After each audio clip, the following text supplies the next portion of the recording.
Hello, good morning student. Sonu classes में आपका स्वागत है। आज हम लोग यूक्लिड विभाजन पार्ट दूसरा का वीडियो लेके आए हैं और इसमें हम लोग देखेंगे लगभग 10 से 20 ऑब्जेक्टिव प्रश्नों को। ठीक है, जैसे पहला प्रश्न दे रखा है, यूक्लिड विभाजन एल्गोरिथ्म धनात्मक पूर्णांकों के निम्न में से किसे प्रकलित करने की प्रक्रिया है। यूक्लिड विभाजन एल्गोरिथ्म में दो धनात्मक पूर्णांकों के निम्न में से किसे प्रकलित करने की प्रक्रिया है, तकनीक है। तो हम लोग जानते हैं यूक्लिड विभाजन का प्रयोग हम लोग दो धनात्मक पूर्णांक यानी म निकालने में इसका प्रयोग करते हैं। ठीक है, अगला प्रश्न देखते हैं हम लोग क्या दिया हुआ है। दूसरा नंबर जो प्रश्न दे रखा है, प्रश्न है कि x पे घात n+1 का एक गुणक x+1 है तो n निश्चित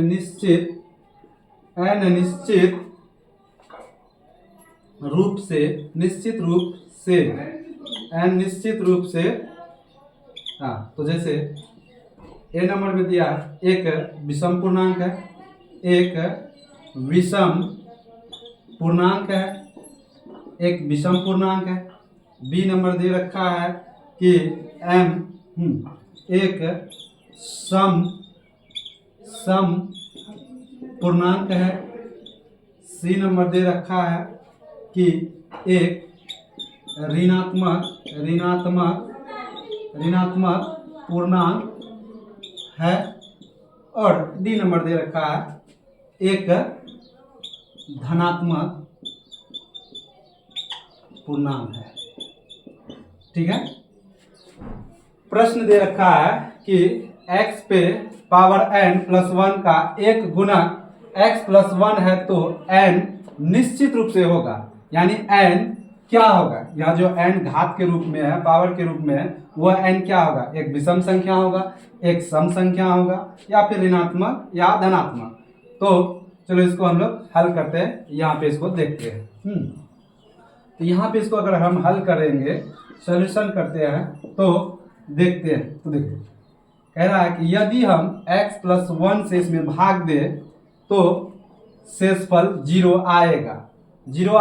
तब n क्या होगा कि सम संख्या रखने पर कि विषम संख्या रखने पर, यहाँ पे n का वैल्यू क्या रखने पर ये शून्य हो जाएगा। सम संख्या, विषम संख्या, ऋणात्मक या धनात्मक पूर्णांक।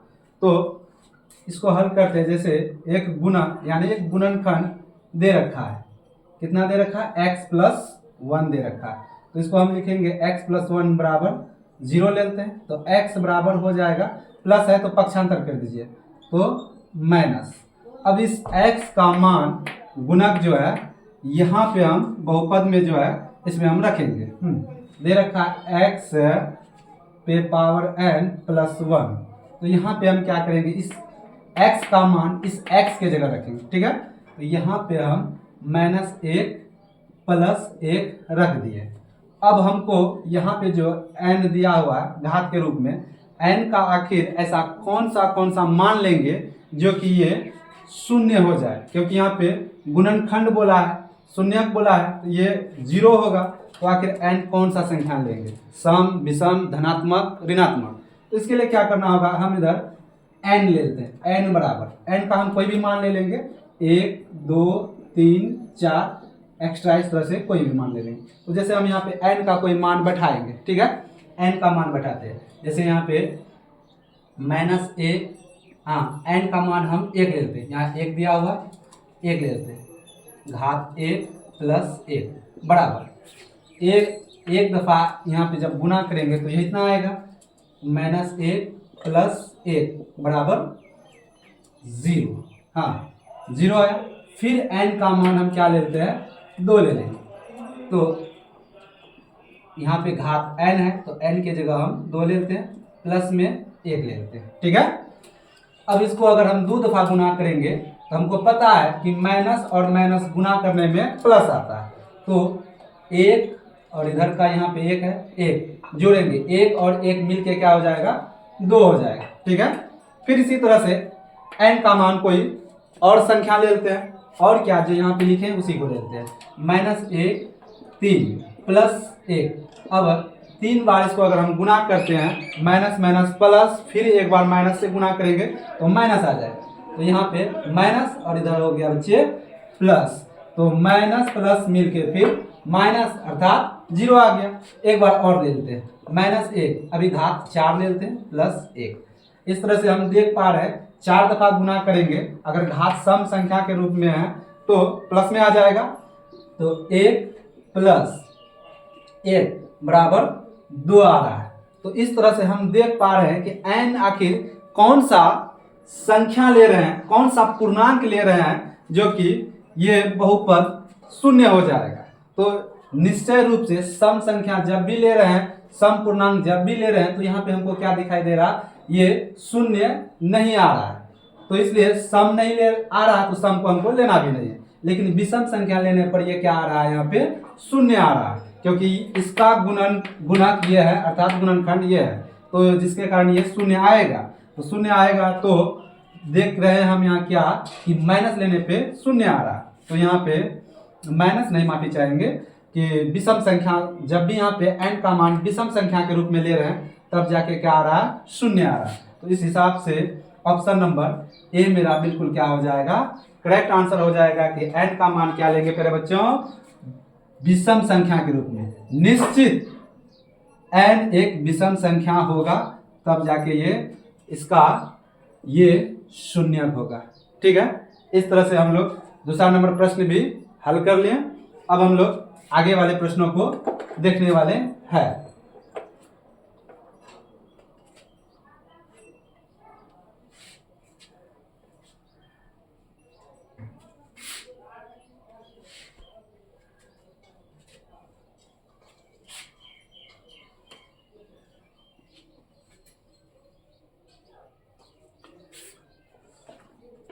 तीसरा नंबर प्रश्न हम लोग देखेंगे। तीसरा नंबर प्रश्न जो दे रखा है वो है किसी पूर्णांक m के लिए, किसी पूर्णांक m के लिए सम संख्या का रूप है।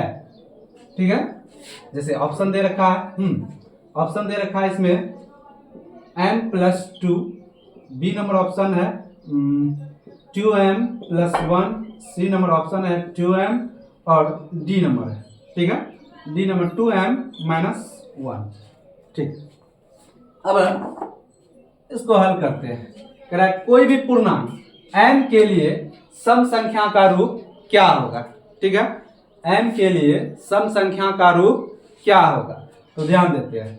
सम संख्या के रूप में दिखाना है, इसमें से कौन सा ये जो पूर्णांक है सम संख्या के रूप में आ रहा है।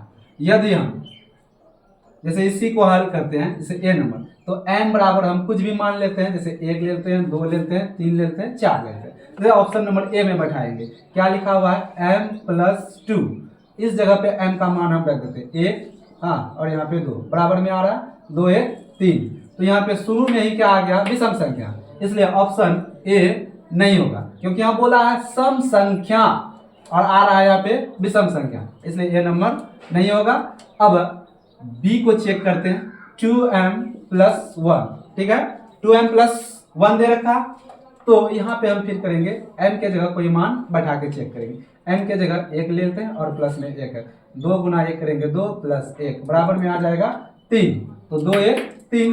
तो यहाँ पर भी हमको क्या देखने के लिए मिल रहा है कि पहले ही क्या आ गया, विषम संख्या आ गया। ये भी क्या होगा, सम संख्या के रूप में नहीं होगा, तो ये भी गलत ऑप्शन है।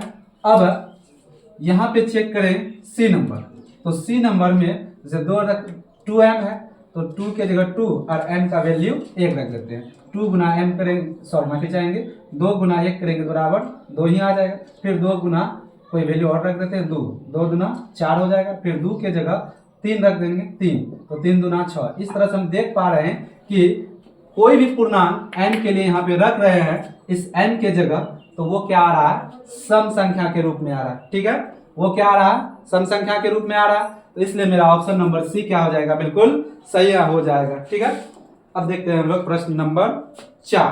ठीक है, प्रश्न 4 दे रखा है, दो धन पूर्णांक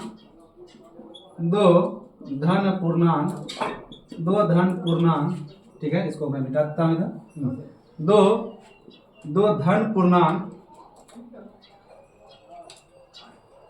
ए तथा बी के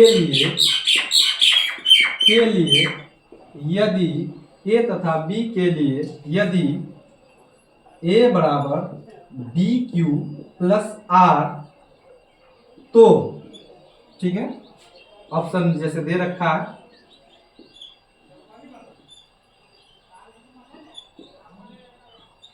बी है, सी दे रखा है 0 से बड़ा आर से आर जो है बी से छोटा होगा, डी दे रखा है 0 बड़ा या बराबर बी से छोटा आर। इस टाइप से ऑप्शन दे रखा है। कह रहा है कि दो धनात्मक पूर्णांक ए तथा बी, कोई दो धनात्मक पूर्णांक, इससे पहले पहला ऑब्जेक्टिव में देखे थे, मौसा निकालने के लिए दो धनात्मक पूर्णांकों का उपयोग किया जाता है। ठीक है, तो यहाँ पे दो धनात्मक पूर्णांक ए और बी के लिए, हाँ, ए बराबर बी क्यू प्लस आर में कौन सा मान या कौन सा संबंध इसको ए बराबर बी क्यू प्लस आर को संतुष्ट करता है। संतुष्ट करने का अर्थ, जैसे इसमें से क्या कह रहा है कि 0 से बड़ा या बराबर आर होगा, लेकिन आर क्या होगा, बी से छोटा होगा। जैसे अगर इसको मैं कोई उदाहरण दे के समझाना चाहूँ तो जैसे 3 लेते हैं और इधर 7, 3 से भाग देंगे हम इस 7 में, तो कितना, 3 दूना 6 आ जाएगा, 7 में 6 घटाएंगे 1। तो यहाँ पे देखिए, इधर वाले को b बोला जाता है, इधर वाले को q और बीच वाले को a, और नीचे जो होता है इसको बोला जाता है r शेष पर। तो हमेशा क्या होगा, जो r होगा वो b से क्या होगा, छोटा होगा। r का वैल्यू 0 भी हो सकता है या 0 से बड़ा भी हो सकता है। जैसे यहाँ पे दिखा रहा है r का वैल्यू 0 भी हो सकता है, हाँ, या 0 से बड़ा हो सकता है, लेकिन ये r जो है क्या होगा, b से हमेशा क्या होगा, छोटा होगा। अब आप खुद सोचिए, अगर यहाँ पे 4 आ जाएगा, फिर भाग लग के क्या आ जाएगा, छोटा आ जाएगा। इस हिसाब से ये ऑप्शन नंबर डी, जो कि इस पूरे यूक्लिड विभाजन का एल्गोरिथम का जो सूत्र है, इसको संतुष्ट कर रहा है। ऑप्शन नंबर बी, कि 0 से बड़ा या बराबर क्या होगा, आर होगा, लेकिन बी से क्या होगा, छोटा होगा। बी से हमेशा आर क्या होगा, छोटा होगा। ठीक है, आई होप कि आपको समझ में ये आ गया होगा। अब हम लोग अगला प्रश्न को देखने वाले हैं। ठीक है, अगला प्रश्न क्या कह रहा है उसको ध्यान देते हैं।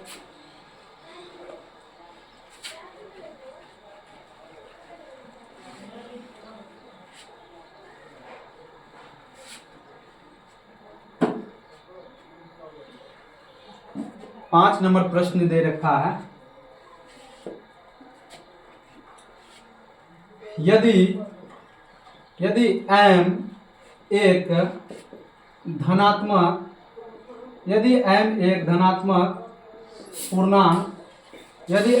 धनात्मक पूर्णांक है, तो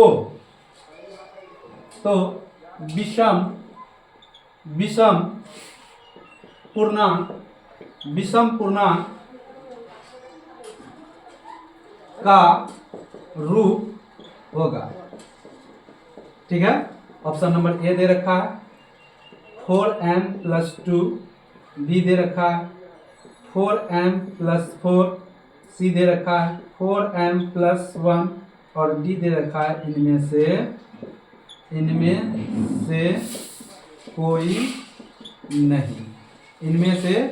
कोई नहीं। ठीक है, इससे पहले जो प्रश्न बनाए थे सेम उसी तरह से भी प्रश्न बनेगा। कह रहा है कि यदि n एक धनात्मक पूर्णांक, ठीक है बच्चों, m एक धनात्मक पूर्णांक है, कोई भी पूर्णांक हो सकता है, 1 2 3 4 5 कोई भी पूर्णांक होगा, हाँ है, तो विषम, ध्यान देना, तो विषम पूर्णांक के रूप होगा। निम्नलिखित में से इनमें से कौन विषम संख्या के रूप में आएगा? तो अब खुद सोचिए क्या होगा। जैसे यहाँ पे अगर m का वैल्यू अगर हम 1 रख देते हैं, अगर m का मान जैसे इसी को अगर लेके हम दिखाएं कि 4m प्लस 2, m के जगह अगर हम 1 रखते हैं, प्लस में इधर 2 है, तो 4 गुना 1 करने पे आएगा 4 प्लस 2, जोड़ते हैं 6 आगे, ठीक है। तो यहाँ पे बोला विषम, यहाँ पे देखिए कौन सा विषम, विषम पूर्णांक, तो यहाँ 6 आ रहा है, क्या 6 विषम पूर्णांक है? नहीं है, इसलिए ऑप्शन ए क्या हो जाएगा? बिल्कुल गलत हो जाएगा, ठीक है। उसी हिसाब से फिर इसमें देखते हैं क्या दे रखा, 4m प्लस 4, तो 4 गुना, हम यहाँ पे कोई वैल्यू रखेंगे, 1 रखते हैं, प्लस में इधर क्या है 4 है, फिर 4 गुना 1 कीजिए, आएगा 4 प्लस 4 बराबर 8। क्या 8 एक विषम पूर्णांक है? नहीं है ना, तो ये भी क्या होगा? गलत हो जाएगा, क्योंकि हमको बोला है सम। अब फिर देखते हैं 4m प्लस 1, तो यहाँ पे 4m प्लस 1, तो 4 गुना 1 प्लस 1, अब यहाँ 4 1 4 प्लस में 1, जोड़ दो आपस में हो जाएगा बिल्कुल 5, हाँ 4 1 5, तो 5 क्या है? विषम संख्या। जब ये नहीं, इसका मतलब ये सही है, इसमें और कोई मान रख के देख सकते हैं। चलो अभी मान हम रख देते हैं 2 प्लस 1, 4 दूना 8, 8 में फिर 1 जोड़ते हैं, 8 1 9, ये भी क्या हो गया? विषम संख्या प्राप्त हो गया। अब यहाँ पे m का कुछ भी मान रखेंगे, ये हमेशा प्राप्त होगा विषम संख्या, ठीक है। इसलिए ऑप्शन नंबर सी जो है ये क्या हो जाएगा? बिल्कुल सही आंसर हो जाएगा। अब हम लोग अगला प्रश्न देखते हैं, थोड़ा सा टाइप चेंज है। 6ठा नंबर प्रश्न दे रखा है कि यदि भाग एल्गोरिथम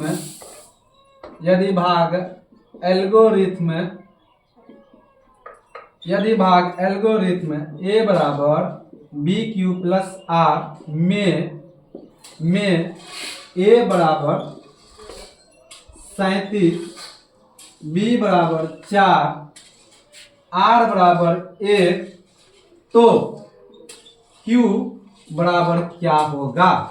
ऑप्शन जैसे दे रखा है इसमें 9, ठीक है, उसके बाद बी नंबर में 8, सी नंबर 10, डी नंबर 7, ठीक है मेरे बच्चों।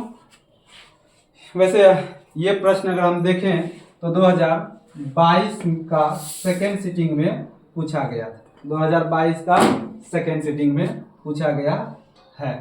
तो देखिए यहाँ पे यूक्लिड विभाजन एल्गोरिथम का सूत्र होता है कि a बराबर, इसको हल करते हैं, ठीक है, हल सूत्र होता है a बराबर बी क्यू प्लस आर, ठीक है।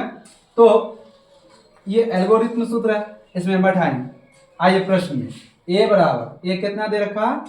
37 लिख दिए, b दे रखा है 4, q देखो, q तो ज्ञात करना है, q के जगह q ही रह जाएगा, प्लस r की जगह 1 दे रखा है, 1 लिख दिया। अब 4 गुना 1, 4 गुना q कीजिए, 4q प्लस 1 बराबर 37, 4q बराबर 37, ये प्लस में है, पक्षांतर कीजिए, प्लस का माइनस हो जाएगा, माइनस 4q बराबर 37 में 1 घटा देने पर 36 आ जाएगा।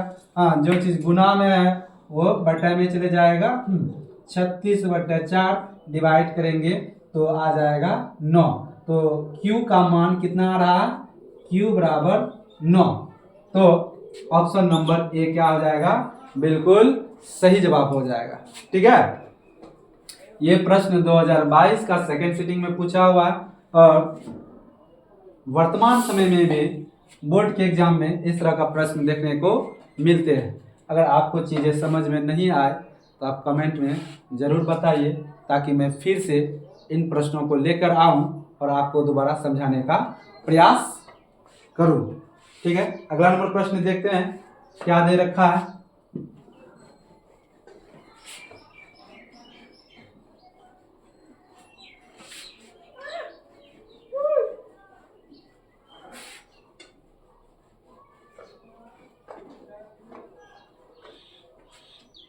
चलिए अगला नंबर प्रश्न देखते हैं। 7 नंबर प्रश्न दे रखा है यदि यदि P एक धनात्मक पूर्णांक है तो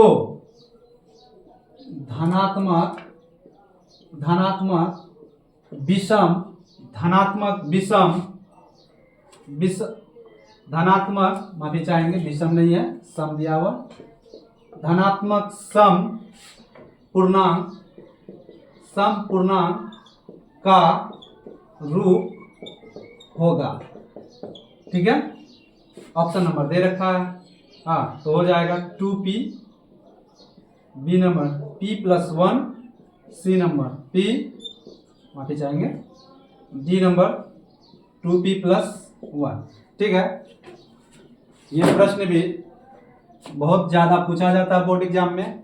अभी हम इसको देखने वाले हैं। जैसे यहाँ पे देखिए बोल रहा है यदि p एक धनात्मक पूर्णांक है, p कोई भी धनात्मक पूर्णांक है। हाँ, धनात्मक का अर्थ हो गया मेरे बच्चों प्लस में। ठीक है, धनात्मक का अर्थ प्लस में, तो यहाँ धनात्मक पूर्णांक है, तो कहे क्या रखा, सम पूर्णांक के रूप में होगा। अगर p कोई पूर्णांक है तो सम पूर्णांक के रूप में उसका क्या रूप आएगा। तो यहाँ पे देखिए लास्ट में क्या है, 1 है, इसमें कोई भी संख्या रखेंगे तो ये क्या हो सकता है, सम या विषम के रूप में आएगा। जैसे अगर इसी को अगर देखें, जैसे 2p+1 दे रखा है, तो सिंपली है इसके जगह p के जगह 1 रखते हैं, प्लस में 1 करते हैं, 2 1 2 आएगा, प्लस में 1 है, बराबर जोड़ दो 3, बोला है सम, तो ये तो होगा ही नहीं। हाँ, p के जगह सम p है, तो p का मान हम कुछ भी ले सकते हैं, 1 2 3 4, तो ये क्या हो रहा है, सम विषम दोनों आ रहा है, इसलिए p भी नहीं होगा। p+1 की अगर बात करें तो p के जगह हम मान लिया जाए कि जैसे p+1 है, p के जगह 1 रखते हैं, प्लस में 1 है, 1 1 2 आ रहा है, 2 आ रहा है, 2 तो सम संख्या है, फिक्स है, लेकिन और कुछ मान बैठा के चेक करना पड़ेगा ताकि क्या सब सम संख्या के रूप में आ रहा या फिर नहीं आ रहा। जैसे अब यहाँ पे ले लेते हैं क्या, इसी के सामने फिर एक और उदाहरण लेते हैं। p के जगह भी लेते हैं 2 और इधर 1 है, 2 में 1 जोड़ देंगे, 2 1 3, तो देखिए यहाँ सम आया, यहाँ भी सम आया, तो इसलिए p+1 भी नहीं होगा। लेकिन यहाँ a नंबर में अगर हम देखें तो a नंबर में दे रखा है बच्चों कि 2p, तो इसमें अगर आप p का वैल्यू बैठा के चेक करेंगे तो 2, p का मान 1 बराबर 2, फिर 2 p का मान बैठाएंगे 2, तो 2 दूना 4, फिर 2 p के जगह 3 बैठाते हैं तो हो जाएगा 3 दूना 6, तो देख रहे हैं 2 आया, 4 आया, 6 आया। इस हिसाब से ऑप्शन नंबर ए बिल्कुल करेक्ट होगा। ठीक है, ऑप्शन नंबर ए करेक्ट। तो ये 7वां नंबर का प्रश्न भी हम लोग हल कर लिए।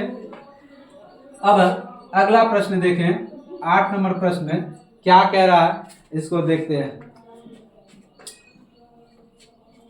8 नंबर प्रश्न, यूक्लिड विभाजन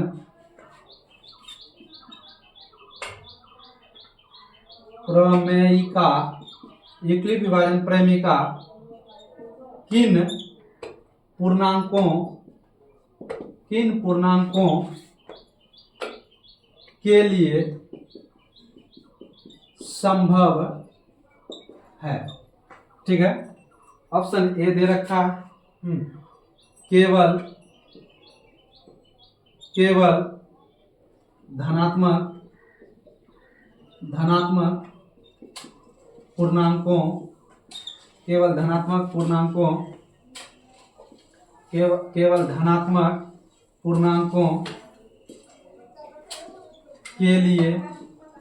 केवल धनात्मक पूर्णांकों के लिए, बी नंबर केवल ऋणात्मक पूर्णांकों के लिए सी नंबर धनात्मक और ऋणात्मक दोनों के लिए डी नंबर किसी भी पूर्णांक के लिए नहीं, किसी भी पूर्णांक के लिए नहीं। ठीक है, किसी भी पूर्णांक के लिए नहीं। वैसे ये प्रश्न पूछा है, अब तक तो बोर्ड एग्जाम में पूछा नहीं गया, फिर भी इसको हम लोग क्या करेंगे, हल करेंगे। ठीक है, तो देखते हैं यूक्लिड विभाजन प्रेमिका किन पूर्णांकों के लिए संभव है। तो देखिए यूक्लिड विभाजन प्रेमिका अर्थात मौसम निकालने के लिए, एचसीएफ निकालने के लिए हमेशा धनात्मक पूर्णांकों का उपयोग किया जाता है, धनात्मक। तो इसलिए ऑप्शन के आधार पे चले तो केवल धनात्मक पूर्णांकों के लिए, तो यही सही है, सत्य कथन है कि यूक्लिड विभाजन प्रेमिका का प्रयोग हमेशा के लिए केवल क्या होगा, धनात्मक पूर्णांकों के लिए इसका उपयोग किया जाता है। ठीक है, अब हम अगला प्रश्न देखेंगे प्यारे बच्चों कि अगला प्रश्न में क्या दे रखा है। पहले इसको तो हम साफ कर देते हैं। ठीक है, तो प्रश्न है 9 नंबर, क्या यदि 130 बराबर 15 गुना 8 प्लस 10 एवं 15 बराबर 5 गुना 3 प्लस 0 कॉमा, तो मस 130 गुने 15, ठीक है, 15 होगा। तो ये 2023 में पूछा हुआ प्रश्न है बच्चे। और ऑप्शन दे रहे हैं इसमें 8, बी 5, सी 130, डी में है 15। क्लियर, चलिए इसको हल करते हैं। तो यदि 130, यदि 130 और 15, 130 का यहाँ पे गुणनखंड दिया, फैक्टर दिया, और 15 का भी यहाँ पे फैक्टर कर दिया। दो संख्या है, एक संख्या 130 है और एक संख्या 15 है, तो इसका मौस क्या होगा। बहुत ही आसान प्रश्न है, चाहे तो आप यहाँ से भी डायरेक्ट 5 ले सकते थे, लेकिन इसको हम तोड़ के बताते हैं, अब आज गुणनखंड करके बताते हैं। तो देखिए हल कर रहे हैं, 130 को तोड़ेंगे तो सबसे पहले 2 से भाग देंगे तो आ जाएगा 65, 5 गुना 10, 6 गुना 12, 1 13, ठीक है, 65। फिर इसको अगर हम 5 से भाग देते हैं तो 13 दफा में कट जाता।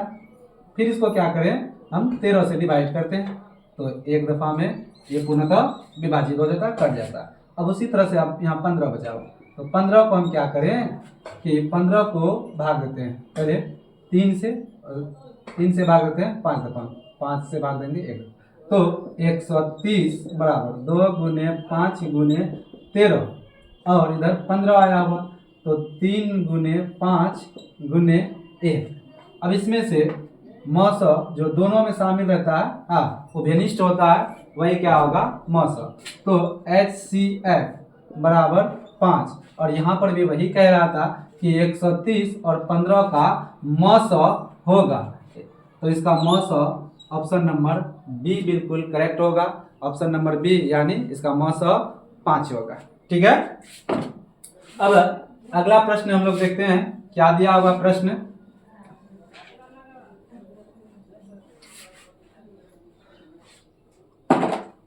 ठीक, अगला प्रश्न 10 नंबर प्रश्न। 10 नंबर प्रश्न में है यदि Q एक धनात्मक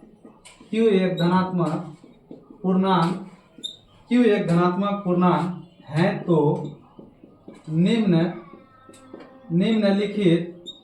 निम्नलिखित में से कौन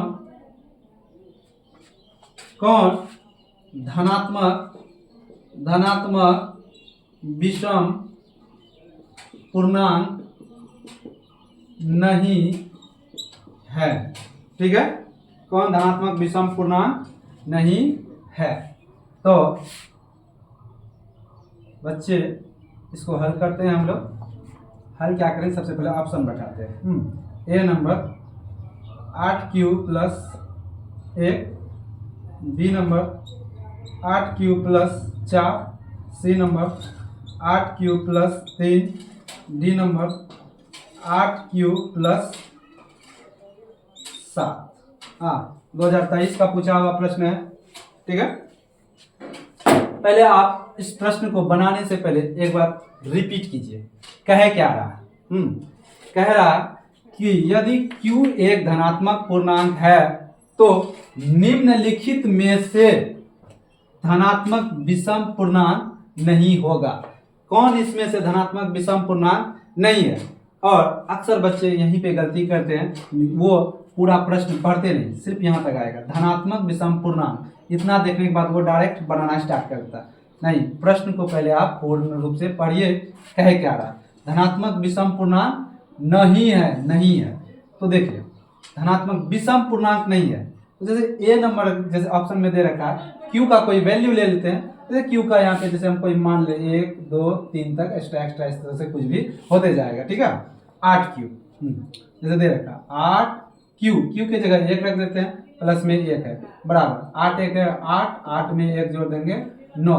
तो देखो ये धनात्मक विषम पूर्णांक है, लेकिन क्वेश्चन कह रहा है कि धनात्मक विषम पूर्णांक नहीं है, धनात्मक विषम पूर्णांक नहीं है। तो ये ऑप्शन तो होगा नहीं। उसी हिसाब से इसको देखेंगे 8q, क्यू की जगह कोई वैल्यू रख देते हैं 1, प्लस में रख देते हैं 4, 8 1 है 8 + 4 जोड़ करते हैं 8 4 12। यहाँ पे देखो धनात्मक विषम पूर्णांक नहीं है, अर्थात विषम पूर्णांक नहीं है, तो इसका मतलब ये हो गया कि सम पूर्णांक है। तो सम पूर्णांक है तो ऑप्शन नंबर ये बी मेरा बिल्कुल करेक्ट हो जाएगा। इसमें आप और भी कोई वैल्यू बैठा के चेक कर सकते हैं, क्या ये विषम पूर्णांक के रूप में आ रहा है, तो वो नहीं होगा ऑप्शन आपका। तो 8 1 8, माफी चाहिए, अभी क्यू का कोई वैल्यू बैठा देते हैं 2 + 4, तो 8 दूना 16 + 4, 16 4 20। तो यहाँ पे देखिए फिर ये क्या आ रहा है, सम पूर्णांक के रूप में। और हमको प्रश्न दे रखा है कि धनात्मक विषम पूर्णांक नहीं है, तो निम्नलिखित में से कौन धनात्मक विषम पूर्णांक नहीं है? तो ऑप्शन नंबर सी हो जाएगा। ये धनात्मक विषम पूर्णांक नहीं है, ये क्या है, धनात्मक सम पूर्णांक। इसलिए ऑप्शन नंबर, माफी चाहेंगे सी बोल दिए थे बाय मिस्टेक में, ऑप्शन नंबर बी क्या हो जाएगा, बिल्कुल करेक्ट आंसर हो जाएगा।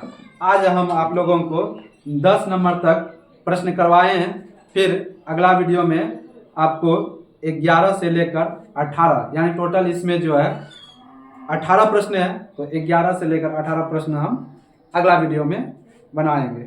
ठीक है, तो बने रहिए सोनू क्लासेस के साथ। थैंक यू, जय हिंद।